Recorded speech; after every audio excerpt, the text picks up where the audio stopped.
Dando início a mais um podcast Uniara, só lembrando que nossos vídeos estão disponíveis nas plataformas da Uniara, na TV Uniara, tanto no Instagram, YouTube e Facebook. Hoje o podcast recebe aqui Douglas Rodrigues, do tênis de mesa de Araraquara. Douglas, prazerzaço em recebê-lo. Seja bem-vindo. Obrigado, viu? Agradeço o convite aí para poder estar participando e falando um pouquinho da nossa modalidade aí para vocês. Bom, vamos lá.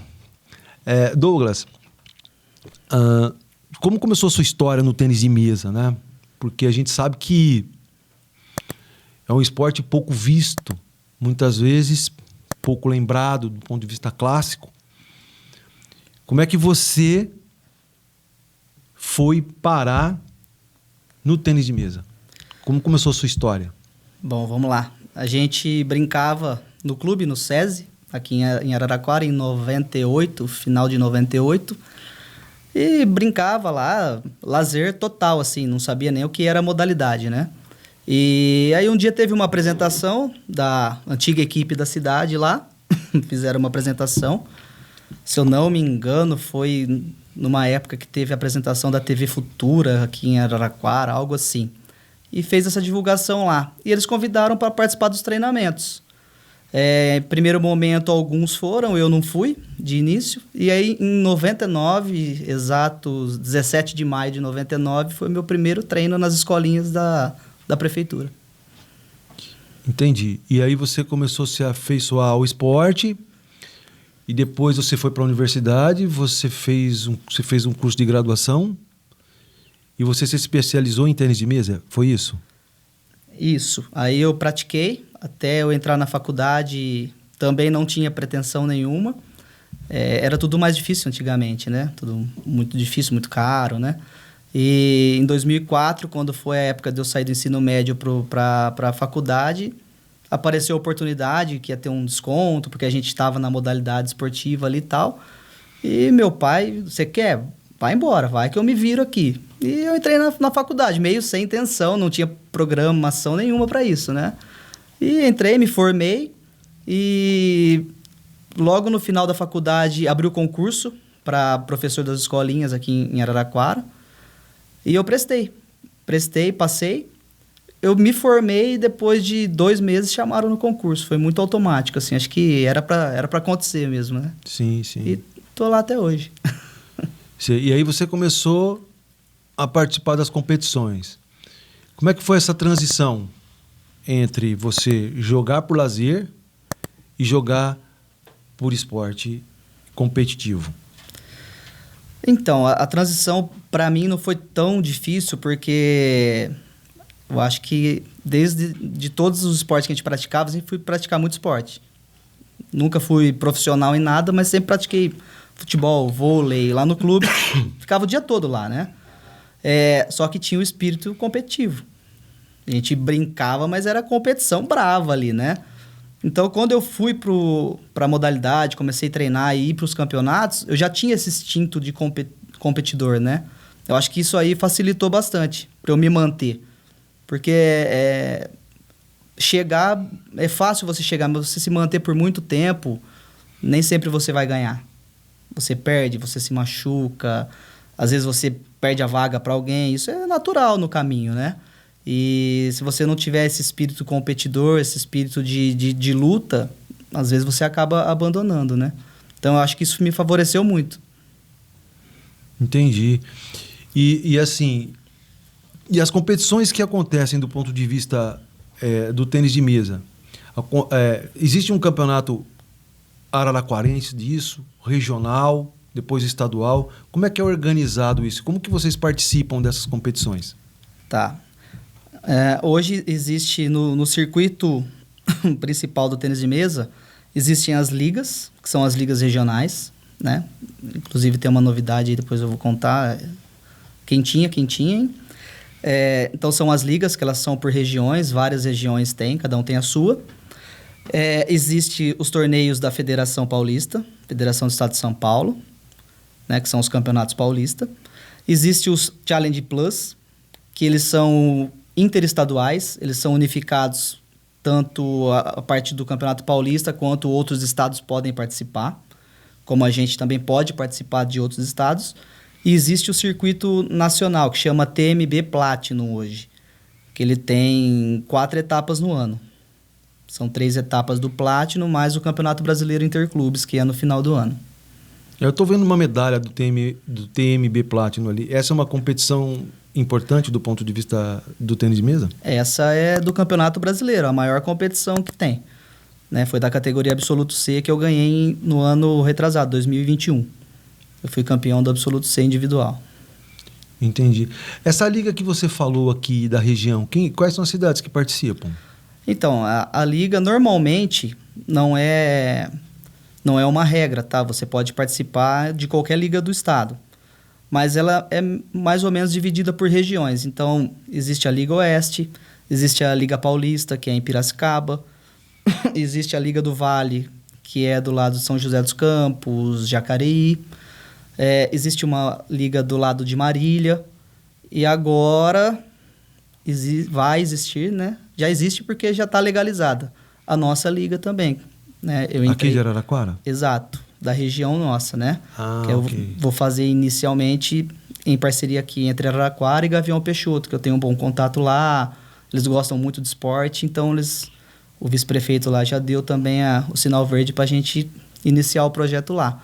Vai ser uma liga legalizada pela Confederação Brasileira, vai valer pontos no ranking nacional. Quantas cidades da região estão envolvidas?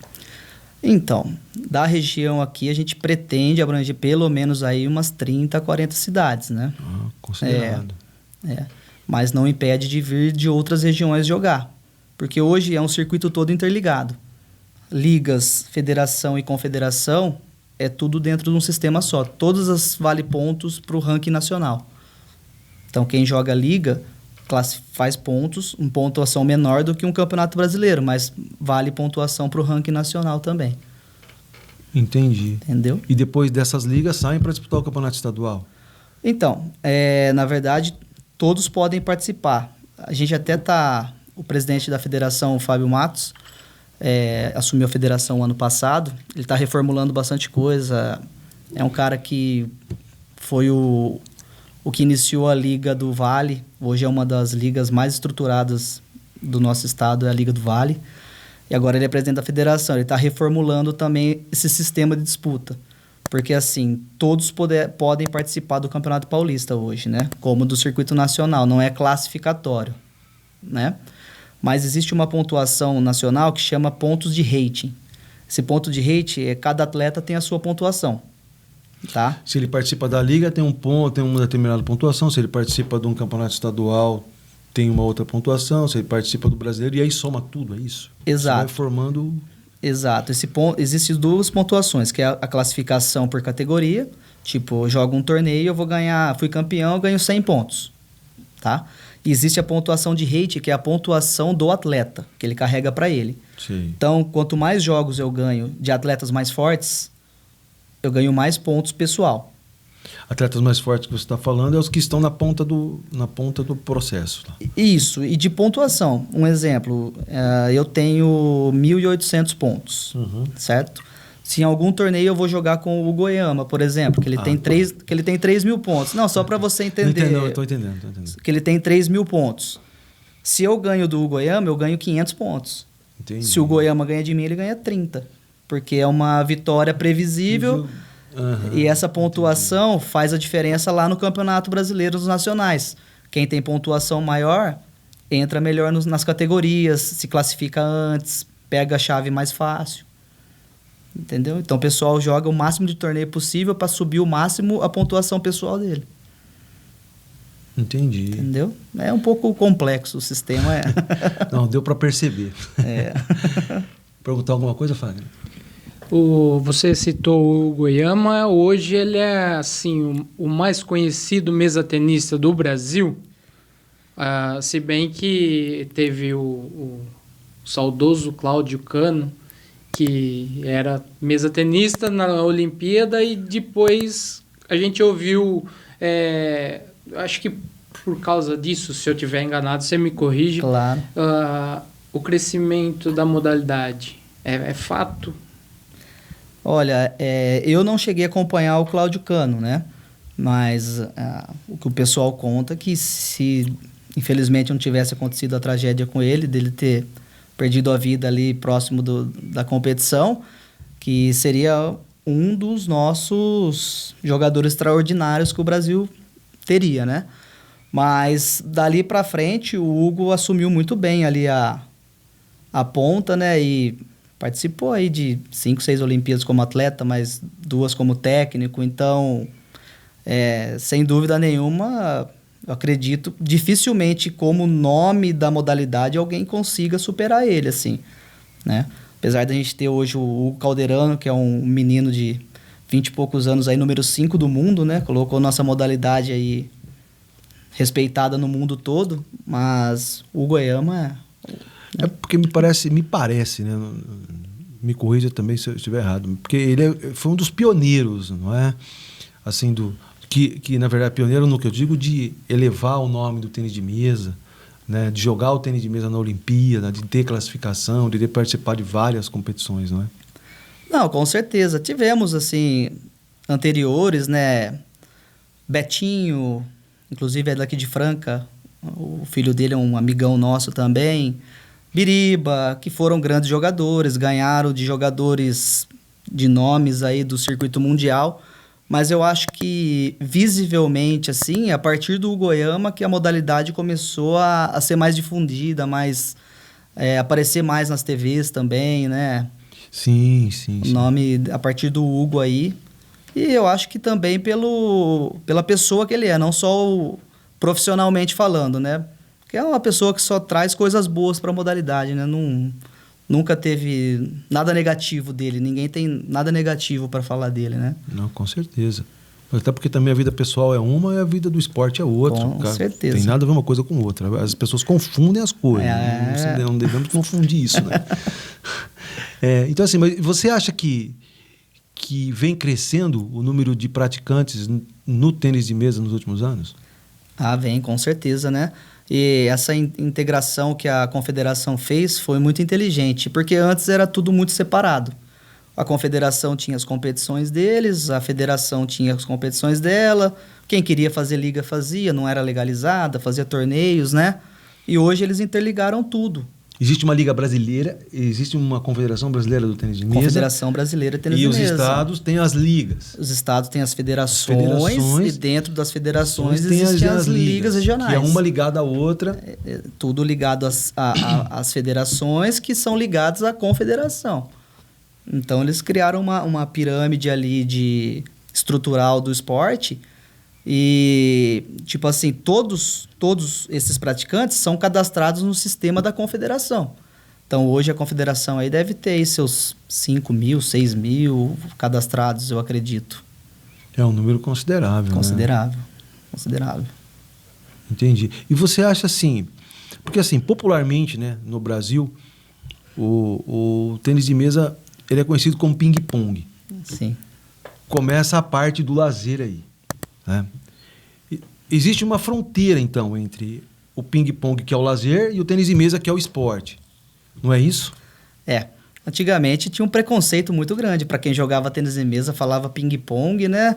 O pessoal não gostava, não. Mas, assim, o ping-pong, na verdade, ele é um lazer sem regras, uma diversão de final de semana. Você joga com a madeira, não tem rede, você coloca alguma coisa ali, se adapta e vai. O tênis de mesa já tem as regras, né? Tem o tamanho específico da mesa. É padronizado isso? O tamanho de mesa, tamanho de rede, a distância do suporte fora da rede, materiais, todos os materiais têm que ser autorizados pela... E padronizados? Isso, eles têm que ser autorizados pela Federação Internacional, que é a ITTF. Então, todos os materiais que você disputa, a competição oficial, ele tem que ter o símbolo da ITTF ali. Tem que estar na lista constando, senão não joga. As bolinhas também as bolas são padronizadas também, todas têm mesma circunferência, tudo? Sim, mesma circunferência, mesmo material. Hoje utiliza só cor branca, praticamente. Antigamente usava muito a bola laranja, né? Hoje você nem competição oficial você não vê, né? Muito difícil. é só a bola branca, o material mudou. Eles foram adaptando a modalidade também para ver se conseguia equiparar um pouquinho mais, né? Porque a parte os asiáticos ali, chineses, eram muito acima, né? Então, era isso que eu ia te perguntar, né? Se tem um mito dizer o seguinte, é brasileiro, vai jogar com o nipônico, já era, tá fora. É assim ainda? Era. Hoje já mudou bastante. Hoje a modalidade mudou. Tanto que existiu essas adaptações de regra, né? Antigamente era 21 pontos, hoje são 11 pontos o set. Antigamente sacavam 5 vezes, hoje sacam 2. Mudaram as bolinhas, mudaram o tamanho da bolinha, aumentou a bolinha e mudou o material. A ideia foi deixar o jogo um pouco mais lento, com menos efeito. Mas existia isso aí, não era mito, não, era realidade. Para jogar com os chineses, com chineses, japoneses. Hoje o Hugo Calderano já ganhou do número 1 do mundo em competição, entendeu? Então, não existe mais jogo impossível. Entendi. E por que isso? Porque assim, os caras treinam mais ou eles usavam uma tecnologia diferente? A tecnologia ninguém sabe comprovar, mas que acho que existia. Existe até hoje, né? Porque uma das coisas que afetou muito, principalmente o alto nível, foi quando tirou a gola rápida. O pessoal colava a raquete 2, 3 vezes por treino ali. Que era para deixar... Passava a cola na borracha, a cola deixava a borracha mais rápida. A bolinha pula, pinga e vai mais rápida. Dá mais efeito, gira mais a bola. Aí proibiram. Tinha esses macetes também? Tinha. E isso fazia total diferença. Mais ou menos uma comparação, o tratamento da raquete do beach tênis, para dar efeito, para bater... Exato, só que assim, o nosso material existe... Tipo, cada madeira é uma configuração diferente. Existe madeira mais dura, madeira mais lenta, mais macia, com carbono. Mas a cola, ela dava um plus ainda, plus né? ali, né? Isso. E aí tiraram. Aí o que fizeram? Criaram as borrachas tensionadas, que são as borrachas que você não precisa colar e ela dá esse plus. Já veio acoplada. Veio acoplada. Existe um óleo que passa ali e você pode usar, entendeu? E isso aí fez total diferença no jogo, porque tirou um pouco a velocidade, né? Porque o pessoal é muito rápido, né? Só que o chinês é tradição, né? Sim, tradição. É tradição. Então eu acho que isso aí influencia, como no Brasil o futebol, né? É um esporte organizado por eles, né? Pelos japoneses, pelos chineses, tradicionalmente. Não é isso? Na verdade, a história? o início, a criação foi os ingleses, né? Ingleses criaram. Mas assim, quem assumiu, quem adotou o esporte ali como esporte familiar ali foram os chineses ali, os japoneses, né? Mas a China predomina, né? A China, o número de praticantes lá... É absurdo. É absurdo. Entendi. Você tem um número maior de participantes, você tem um número maior de... Você tem a chance maior de desenvolver novos atletas. Sem dúvida nenhuma, sem dúvida. Entendi, interessante. Perguntar alguma coisa, Fábio? Aqui no Brasil, para a gente criar essa disposição para jogar o tênis de mesa, você acha que seria interessante implantar algo desde a escola, com as crianças? Sem dúvida, liga escolar. Qualquer modalidade, não só o tênis de mesa. Se você quer massificar, porque você só vai tirar talento massificando. Se você tem 10 disputando, se ali sair um, agradece, é difícil. E esse um é o que eu falei no começo. Esse um, ele chegar, não é o mais difícil, mas ele se manter por muito tempo, principalmente quando você chega ali na 16, 17 anos, que ele está entre treinar, estudar e trabalhar, né? Que nem esse ano eu perdi um atleta, porque ele vai trabalhar, chegou a idade. Era agora que ele ia começar a colher fruto. Faz parte. Então, a liga escolar é fundamental. Fundamental, sem dúvida. Entendi. E me diga uma coisa. Cada um tem uma característica de jogo, né? Como é que você analisa isso? Por exemplo, você fala assim, se bate o olho no menino, o menino está lá batendo bola, você fala assim, esse menino vai ser bom. Como é que é? Pela velocidade que o cara bate na bolinha, pela força que o cara tem, porque muitas vezes você tem que conseguir concatenar isso aí, né? Você tem que conseguir organizar essa ideia. Como é que você olha e fala assim, ó, esse cara vai ser um bom jogador? Bom, eu acredito muito no princípio habilidade. É um dos... Não que isso vai ser determinante, mas ajuda muito. Espírito de competição. Ele tem que ter o espírito de competição. Isso daí também é fundamental. E você se adaptar ao perfil dele, né? Porque o tênis de mesa é um esporte que ele engloba qualquer tipo de indivíduo. Mais velho, mais novo. Eu tenho um aluno de 12 anos, 11, e eu tenho o seu Francisco, que tem 75, que participa de jogos dos idosos, compete. Ele tem o espírito competidor até hoje, né? Então, eu acho que a habilidade, ele vai sobressair, sem dúvida nenhuma, o espírito de competição e você enxergar o melhor dele, não querer implantar um estilo nele que você acha que vai ser melhor. E sim o que se encaixa. Tipo, um aluno mais pesado, que vai se movimentar menos, você tem que encaixar um estilo mais cadenciado. Um menino magrinho, novo, rápido, você consegue implantar um estilo mais ofensivo para ele. Tá? De acordo com o perfil dele também, né? Porque é um jogo muito rápido, né, Douglas? A bolinha passa assim, ó, voando. O cara nem vê a bolinha. Não é isso? O cara tem que ter um reflexo assim, absurdo para jogar. Em alto nível, assim, você pega lá, você vê os jogos dos chineses, dos japoneses, aquela coisa maluca, né? E o cara tem que ser muito concentrado no jogo. A concentração faz parte desse processo, não é? Sem dúvida nenhuma. Concentração é essencial. Mas é o que você falou, você perguntou sobre o estilo de jogo, né? Se você tem um atleta mais pesado, exemplo, tem um parceirão nosso aí, o Cláudio Massad. Ele é um atleta paralímpico, ele é de Bauru, ele é obeso e ele é de seleção brasileira. Como que ele joga? Ele tira a velocidade do jogo. Ele se adaptou para tirar a velocidade do jogo. Se ele jogar rápido contra os atletas, ele ganha de atleta olímpico de nível alto aqui do Brasil. Mas ele se adaptou, usa um tipo de material e o estilo de jogo dele que ele varia a velocidade do jogo. Efeito, inverte efeito, entendeu? Então, o cara que gosta de jogar rápido, ele faz tudo ao contrário pro cara. E isso atrapalha completamente. Entendi. Quer dizer, você também olha como o outro joga e você joga na contramão do... Exatamente. Exatamente. Entendi, Wagner. Hoje eu tô perguntando, hein? A diferença de destro para canhoto faz diferença também, não faz? Faz porque os efeitos são invertidos, né? O movimento é invertido, o ataque é invertido. Então, quem não está acostumado, eu sou canhoto, me favorece muito. Principalmente na hora do saque, que a posição de receber o saque fica diferente. E os meus ataques são todos invertidos também. Então, a pessoa está adaptada a treinar com o destro, aí, onde a bola vem mais forte, e a do canhoto normalmente vai tudo ao contrário, né? Pega no contrapé.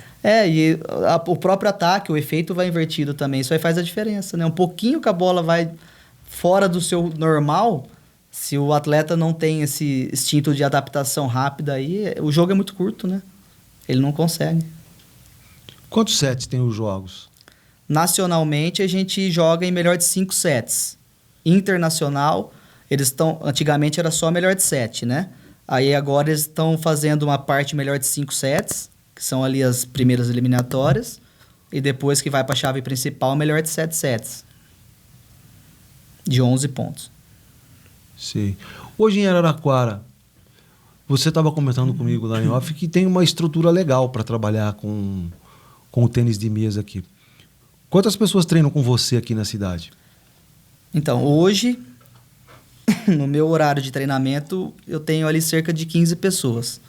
Meninos, né? E aí, alguns adultos que também... Tem alguns adultos de fora que vêm para treinar com a gente alguns dias por semana. Mas meus aqui de Araraquara hoje são 15. Inclusive, alguns nós subimos da última seletiva. Nós fizemos uma seletiva na cidade agora, começo do ano. E aí nós subimos alguns atletas também para começar a fazer essa transição, né? Porque vai ter os jogos regionais agora, né? Esse ano... Teve a seletiva? Esse ano o calendário tá bem cheio, né? Tem jogos da juventude, jogos regionais, jogos abertos, fora as competições da nossa própria ali. E vocês têm equipe para participar de todas elas? Tem. O ano passado, os jogos da juventude a gente acabou ficando na fase regional, nós perdemos para São Carlos, fizemos 4 horas e meia de jogo com eles para disputar quem ia para a fase estadual. Aí acabamos perdendo e eles foram campeões dos Jogos da Juventude. Então a gente ia ter muita chance lá. Aí nós fomos campeões dos Jogos Regionais e ficamos em terceiro dos Jogos Abertos. Entendi. E assim, você acha que tem muitas crianças que participam hoje do tênis de mesa em Araraquara? Olha, hoje, eu fiz um levantamento no final do ano passado, a gente tinha uma média, no nosso centro de treinamento ali, uma média de 100 pessoas praticando. 100 pessoas? 100 pessoas, entre crianças, adultos, lazer, que a gente tenta pegar todo o público, porque às vezes vem um ex-atleta, hoje ele quer jogar por lazer, mas ele leva o filho dele. Então é importante a participação dele ali com a gente, né? E fora os pontos que tem na cidade das escolinhas de esporte, né? Nos bairros da cidade também tem alguns pontos que tem escolinhas. E essas escolinhas colocam as crianças lá e depois encaminha para vocês, eles fazem inscrição lá no Fundo Esporte. Como é que funciona isso? A ideia da escolinha é essa. Ela tem vários pontos, como um projeto social, né? E quando tem uma criança ali que se desponta, começa a se destacar, aí ela é convidada a participar na parte já de treinamento ali, no nosso ginásio mesmo, né? E você tem uma equipe que te ajuda nesse processo? Ou é só você que organiza isso? Eu trabalho hoje com a equipe de competição e com essa garotada que está subindo, que é a categoria de base que a gente está formando, né? E aí as escolinhas, elas têm alguns professores que fazem esse trabalho nos projetos sociais, né? Esses professores são ligados a você? Não, a Secretaria de Esporte, né? Na Secretaria de Esporte, pela modalidade de tênis de mesa. Sei. E vocês treinam ali no Gigantão, é isso? Isso, no ginásio, na parte de baixo do ginásio ali. Então você tem uma estrutura que te dá conta de formar esses atletas? Tem. Inclusive, a gente conversou com o coordenador que está ficando pequeno para a gente lá, né? Porque, graças a Deus, a modalidade cresceu bastante aqui na cidade, né? Mas assim, a nossa sala é uma sala boa, estruturada, material profissional. A secretaria ajuda bastante a gente. Não pode... A gente não pode reclamar, não, que graças a Deus estamos tendo um apoio muito bom. E quais são os objetivos para esse ano do tênis de mesa araraquarense? Em resultados, competições, ir para a fase estadual de Joguinhos da Juventude. Essa daí é o principal objetivo. Chegar entre os 3 lá. Ser campeão do regionais, obrigação. E tentar fazer uma final de Jogos Abertos. Esse é o principal objetivo, né? E aí, trazer os melhores resultados possíveis no circuito, né? O ano passado a gente colocou um atleta na seleção paulista, ele foi campeão brasileiro por seleções, pegou bolsa atleta nacional, né? Bom, daqui de Araraquara? Como é o nome dele? Desculpa. É o Breno Souza. Breno Souza. E é importante, né? Isso é bom porque estimula os outros também a se esforçarem mais para chegar. Ver que dá, né? Ver que dá para chegar. Ver que dá, não é impossível. É difícil, fácil não é. Mas impossível não. Exatamente. E me diga uma coisa, vocês sofrem muito com lesões aqui no tênis de mesa? Existem muitas lesões, assim, por exemplo, o atleta fica parado 15, 20, 30 dias sem treinar. E aí uma outra pergunta, essas lesões do tênis de mesa, elas são comparáveis com o tênis tradicional? Existe menos força aí na relação, né? O espaço é menor. Mas as lesões são semelhantes? Por exemplo, problema de ombro, quadril. Então, principal lesão do tênis de mesa, ombro, cotovelo, punho, tornozelo, porque membro assim... superior, são os membros superiores. Claro. Membro inferior, joelho e tornozelo, né? Porque existe uma flexão de joelho para você fazer ali a posição fundamental que chama, que é de onde saem os movimentos, né? E apesar do espaço ser curto, mas a movimentação é muito rápida. A explosão. Muito rápida. Então, e tá a todo momento se movimentando, né? O ponto é curto, mas todo momento você tem que se movimentar muito. A gente marca, às vezes, no relógio, quando a gente vai fazer um treino, dá 900, 1000 calorias, um treino ali de 1 hora, né? Marcando nesses relógios. Então, assim, é muita movimentação. Mas assim, a gente tem muito pouco lesão. Às vezes de ombro, um desgaste ali, por muito movimento repetitivo, né? Difícil quando torce, Quando torce ali um tornozelo, pode acontecer, mas é mais difícil, né? Mas hoje nós temos uma estrutura muito boa também, né? Hoje nós temos academia, fisioterapia, Isso médico. que eu ia perguntar, tem toda uma estrutura ali na Fundesporte que dá suporte para o desenvolvimento do esporte, né? Tem. A gente já vem com essa estrutura há algum tempo. Agora o Dr. Guido também faz parte da especialista esportivo, né? Médico esportivo, faz parte ali do nosso quadro ali. E todos os atletas têm 100% de apoio ali. O que precisar, tanto na parte de fortalecimento, tratamento ali, prevenção. E eles estão com bons projetos ali de fazer trabalho preventivo. Esse ano, todos os atletas estão com exames médicos, fazendo todos os exames médicos, inclusive eletrocardiograma. Tá bem bacana, assim, viu? Bem seguro. Tem toda uma estrutura para dar suporte, né? Tem. Ah, interessante. Fagner? Quando fala de estrutura médica, sempre pensa, dependendo da modalidade, que nem punho, ombro, cotovelo, mas essa parte específica, que nem você disse, do coração, da saúde como um todo do atleta é muito importante, né? Independente dos movimentos. Sem dúvida nenhuma, né? Porque às vezes o atleta ele tá bem, você vê que ele tá bem, tá praticando, mas como todos nós seres humanos, tem um problema ali que ainda não conhece. A hora que você vai conhecer pode ser tarde, né? Felizmente acontece, você vê algumas vezes acontece algumas fatalidades, né? E uma das exigências da Secretaria de Esporte hoje é, para início da temporada, todos os atletas fazerem exame de sangue, eletrocardiograma, uma bateria de exames lá. E eu acho muito importante, achei uma iniciativa muito boa, sim. Porque você consegue aliar, né? Esporte, saúde, qualidade de vida. Né? Nesse caso, tem a competição no meio. Né?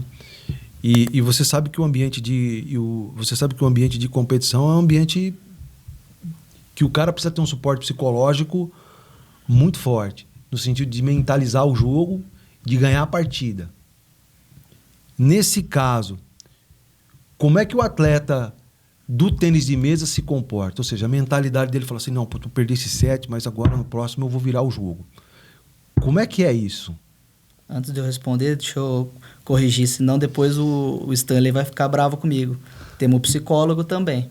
Entendi. Eu esqueci dele, desculpa aí, Stanley. Mas é um grande parceiro que é um dos primeiros lá nesse projeto, ele faz muitos anos lá também. Então tem psicólogo também. Mas é essa parte psicológica que você tem que trabalhar a todo momento, né? Todo momento. Uma das principais importâncias do técnico no momento do jogo, que eu vejo ali, é a parte psicológica. Motivação? Motivação e colocar ele sempre concentrado. Porque assim, para o atleta se perder no jogo é muito fácil. Fica bravo, erra uma bola fácil. Você tem que sempre estar dando estímulo para ele, mas ao mesmo tempo mantendo ele sempre centrado, sem se perder. Porque assim, a adrenalina do jogo, ela te coloca lá em cima.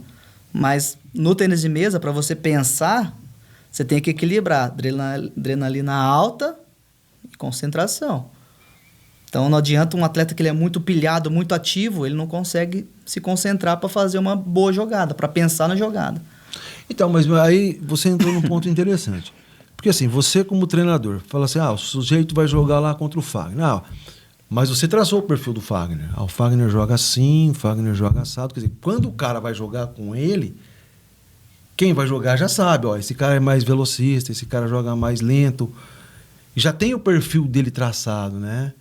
Esse é o papel do treinador do tênis de mesa. E aí, assim, você quando vai treinar o sujeito, você fica ali do lado dele, ali na arquibancada, vendo? Ou é algo assim meio distante também? Você conversa com ele só antes do jogo e depois da partida? Não.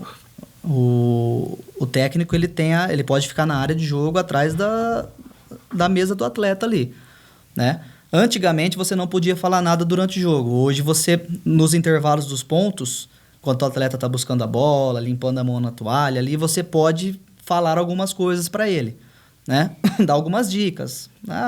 Saca curto, não põe essa bola em tal lugar. E aí, a cada set tem 1 minuto que o atleta vem para conversar com você.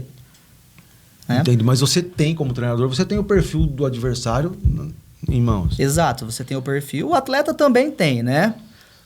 Mas assim, tem uma coisa muito engraçada. Eu falo isso como atleta também. Quando você traça o perfil, você sabe como o cara joga. Às vezes está até acostumado a jogar. Mas quando você entra na mesa, você não visualiza um detalhe básico que quem está ali fora está vendo. Às vezes é uma coisa boba, tipo, não põe a primeira bola na direita. Você tá pondo a bola, você nem tá percebendo que é aquilo ali que tá prejudicando o seu jogo. Você tira aquela bola, você ganha o jogo. Esse é um papel muito importante do técnico ali, ele visualizar o básico. De observação do jogo. O básico. Às vezes é uma bolinha que você tá fazendo, é um saque que você tá fazendo que tá definindo o jogo pro adversário. Você tira um ponto forte dele e te favorece. Porque assim, o jogo é muito rápido, né? Fração de segundos. É curto e a bolinha vai aí a 170, 180, 200 km por hora. E é um espaço pequeno, né? Quer dizer, pro cara mentalizar o jogo rápido, né? E o cara visualizar a bolinha, isso é um negócio absurdo, uma competição dessa, né? E envolve...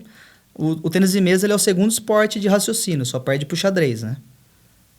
Porque exige muita concentração. Existe concentração e velocidade de raciocínio. Só que ele envolve a parte física. Então, você tem que se movimentar, preparar a jogada, tem os efeitos. Então, você tem que ver que efeito a bola vem, a velocidade que a bola vem, se ela está baixa, se ela está alta. Pensar no que você vai fazer, pensar no que o adversário pode fazer. É igual a hora de sacar. Você tem ali 10 segundos... Você tem o costume de ver que todo atleta, a cada saque, ele vai no cantinho da mesa, passa a mão na mesa para enxugar ali no cantinho, mas não é só para ele pensar. Naquele tempo ali ele está pensando o que ele vai sacar, onde é a melhor opção, como que a bola pode voltar. E aí você tenta prever algumas coisas, né? Entendi. Pô, deve ser um negócio absurdo isso, né? Mas é natural, se torna natural, né?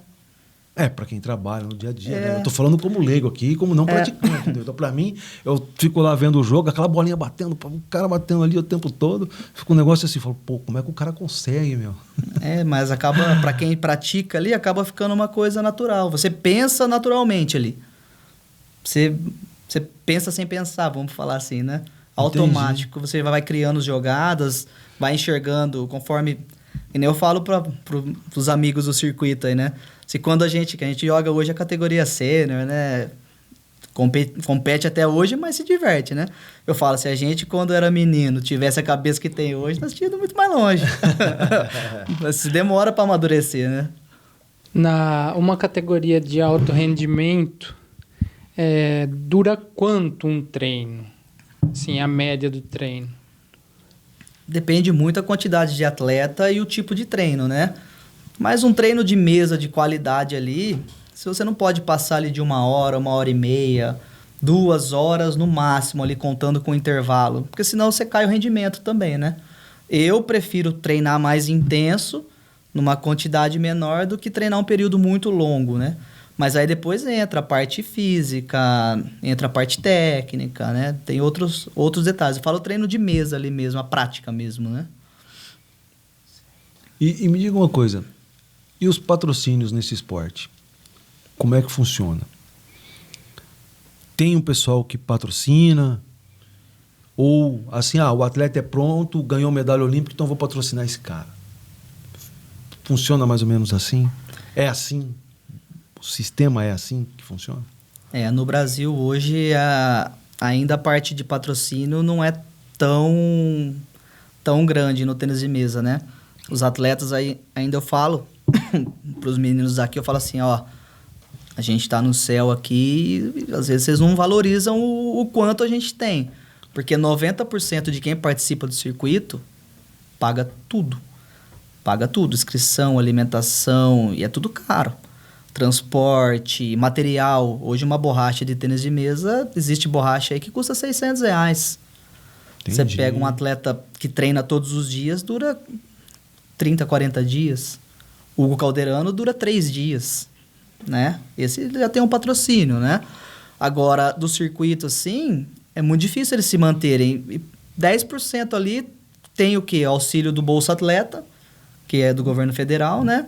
Quando eles atingem algumas classificações nacionais, internacionais ali, eles têm esse auxílio, que são 10 meses de bolsa. E os principais lá acabam tendo um patrocínio de material, de alguma empresa que vende material. E aí só seleção para cima mesmo que consegue esses patrocínios individuais, mas aí já é o né? atleta pronto, né?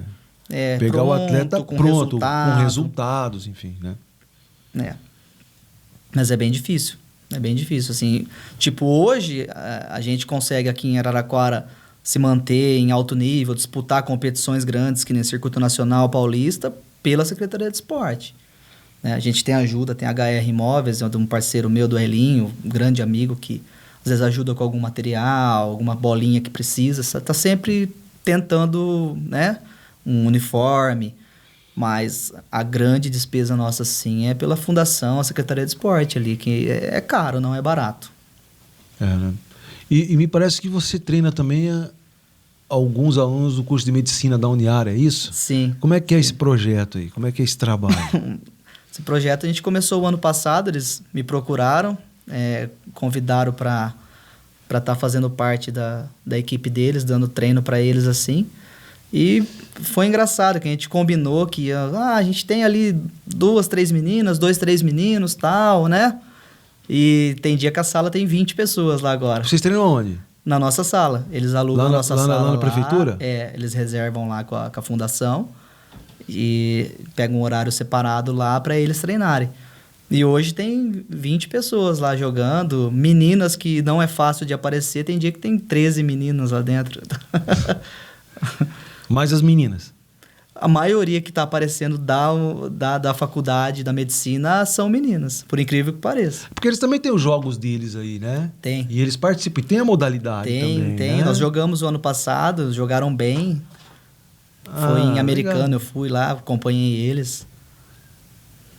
Legal. A tendência é crescer, então, você acha?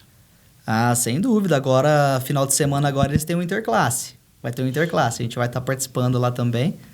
Provavelmente vai sair mais alguns para... Vamos trazer um cara da medicina aqui que organiza esse campeonato aí. Vamos trazer esse cara aqui. Pode ser que numa brincadeira, que é o passatempo deles, porque tem muitas coisas, muitas matérias para estudar, pode ser que saia um atleta de alto rendimento desse pessoal? Sem dúvida nenhuma. A gente tem o Léo Nakai. O Léo Nakai, ele é o poliatleta, né? Ele disputa tudo. Eu nunca vi um cara que...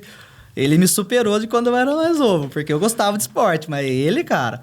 E assim, impressionante que todos que a gente conversa, ele pratica bem todas as modalidades. E o tênis de mesa é uma que ele começou a praticar, pelo que ele conta, meio que mais para compor, que não tinha, como ele é um dos organizadores ali... E ele pegou gosto, cara. E ele joga muito bem.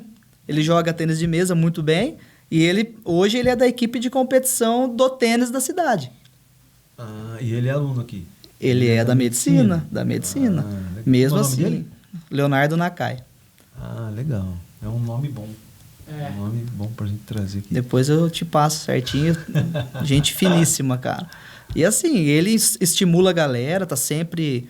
Ele, a Luísa também, que é uma das organizadoras, sabe? Estão sempre estimulando, fazendo participar. Vão organizar agora aí o Interclasse.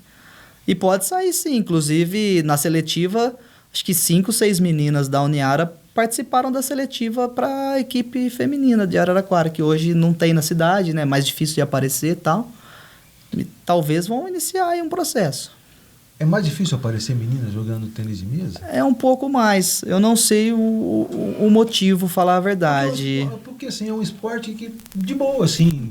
Ele não é um esporte masculino, né? Não é um esporte, é um esporte tranquilo, assim. Ele é individual, unissex, né? E ele não tem contato físico, né? Não tem um contato físico, né? Engraçado que ele não tem um contato físico e ele consegue... equiparar masculino com o feminino jogando. Sim, existem meninas claro, que jogam, ganham dos meninos, né? É exatamente isso. Eu acho que seria mais um estímulo, mais né? Mais um estímulo, né? Exatamente. E por que você acha que isso ocorre? Não sei se é por falta de divulgação, talvez. né? Eu acho que falta de divulgação, espelho, né? Porque, queira ou não, a garota... Eu treino até hoje. Eu treino por 3 motivos. Um, porque eu gosto. Um, para me manter ativo, me manter fazendo uma modalidade esportiva. E outra, porque eu percebi que quando eu não treino, diminui o rendimento dos meninos mais novos. Eu treinando, quando eu trago resultado, estimula eles. Então, eu acho que o espelho é fundamental também, né? Entendi. Legal. E como é que você vê a perspectiva de futuro do tênis de mesa no Brasil? Tirando o rapaz que você falou aí que tem possibilidade de ganhar, existem outros aparecendo? Por exemplo, assim, futuro que eu digo é assim, nós temos uma Olimpíada e nós vamos ter lá uns 5, 6 competidores. Bom... A médio e longo prazo, como é que você vê esse cenário? Você que é da área, você que trabalha com o tênis de mesa. Então, o Brasil ele cresceu muito na parte de organização e estrutura das equipes, tá? Está fazendo um investimento grande, hoje está mandando os meninos mais novos treinarem fora do país, né? Que foi o processo que aconteceu com o Calderano. Ele começou aqui, né? Ele é do Rio de Janeiro. Do Rio de Janeiro ele veio para São Paulo treinar. E aí daqui depois ele foi para fora do país, né? Foi treinar com os atletas mais fortes, de nível internacional, e sem contar que ele é um fenômeno, né? Outro desse vai demorar um tempo para aparecer, viu? Porque ele é diferenciado, cara. Ele faz tudo também. Ele é um poliatleta também. Tudo que ele participa, ele faz bem. Fala, acho que 5 línguas. Então, é um cara que é diferenciado. Mas existe esse processo. Hoje tem o Eric Jout, que também está nesse processo da seleção brasileira, né? Tem... outros meninos mais novos vindo. Para chegar numa medalha olímpica ali, eu acho que hoje a chance é o Calderano mesmo, né? Mas você vê a perspectiva de lá na frente a gente ter uns 4 ou 5 competidores em Olimpíadas, por exemplo? Porque nas Olimpíadas, quem vai geralmente são 1 ou 2 no máximo. A gente teve um nome muito forte aí, que é o Goiama, né? E aí tem o sucessor. Você acha que existe probabilidade da gente a médio e longo prazo colocar, por exemplo, uns 6 competidores na Olimpíada? Então, eu acho que também nem tem condições, porque ela é selecionada, a parte individual é por continente, né? Então, eu acho que o máximo que consegue ir são 2 atletas no individual, né? Tá. Mas, assim, tem a competição por equipes também, né? O Brasil agora conseguiu já, nas últimas, disputar a parte de equipes e tal. Mas, assim, para chegar numa medalha de equipe é muito difícil em Olimpíada. É muito difícil, porque existe equipe muito forte, né? Você pega China, Japão, Alemanha, França hoje despontou muito, né? Eu acho que, assim, o processo tá bom. A ideia é essa.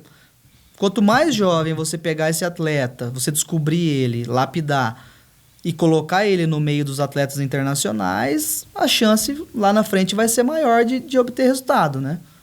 Então, o processo, na minha opinião, o processo é esse, né? E pegar um técnico de renome olímpico para também acompanhar esses atletas, que isso faz muita diferença, que a gente vê no circuito, né? Quem que treina a seleção brasileira de tênis de mesa hoje no Brasil? Hoje nós temos o Jean René, que ele é um francês, que ele é como se fosse um coach geral ali da modalidade, ele está em algumas competições. O técnico masculino é o Francisco Arado, Paco. Ele é um cubano naturalizado brasileiro, mora no Brasil aqui já. Desde quando eu comecei a jogar, ele já morava aqui já. Então faz bastante tempo. E no feminino é o Hideo Yamamoto, que é um técnico também da equipe de São Caetano. Os dois são de São Caetano, né, das equipes de São Caetano, e hoje assumiram a seleção.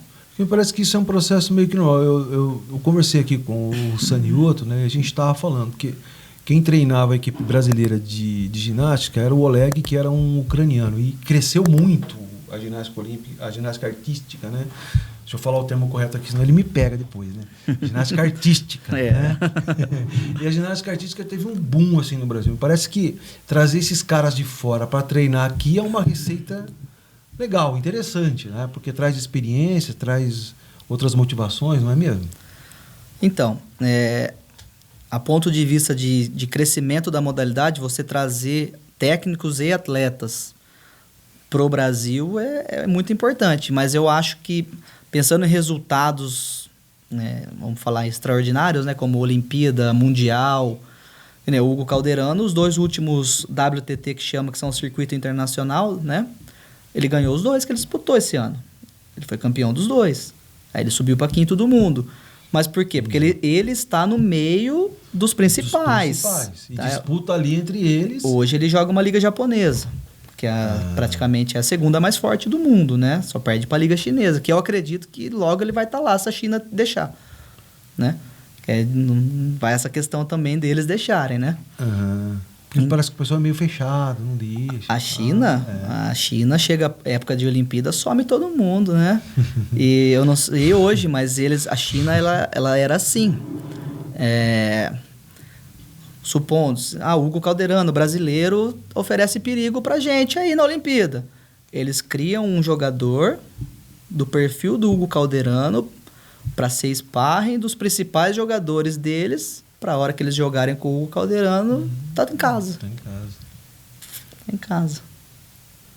Entendi. Eles fazem um processo muito grande. Na última Olimpíada, na final da preparação ali, eles criaram um ambiente idêntico da Olimpíada. Mesa, aparador, ginásio, TV. E fizeram ali só o final dos jogos. Tipo, 3-3, 9-9. Para jogar 3 pontos ali. Para eles se adaptarem a essa sensação de fim de jogo, que é muito difícil. É o psicológico. É o psicológico. E a pressão a todo momento ali, né? Ali é pressão. Só que os principais técnicos da seleção chinesa hoje são os principais jogadores do circuito mundial anterior.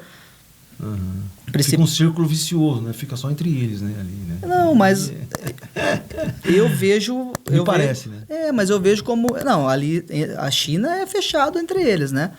Mas você pega a Alemanha, o técnico é o Jorge Roscoff, foi um excelente jogador, circuito mundial. Você pega a Suécia, George Persson, foi jogador.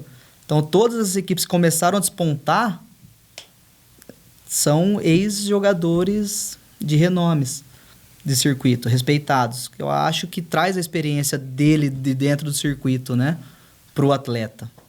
Acho que isso aí faz muita diferença. Legal. Prazer recebê-lo, Douglas. Obrigado. Um papo incrível sobre tênis de mesa. Obrigado pela sua presença. O Uniara agradece imensamente. Eu que agradeço o convite de vocês aí. A gente está à disposição. Sempre que precisar, pode chamar que a gente vem aqui sim. Muito sucesso aí no desenvolvimento das atividades. Vamos lá.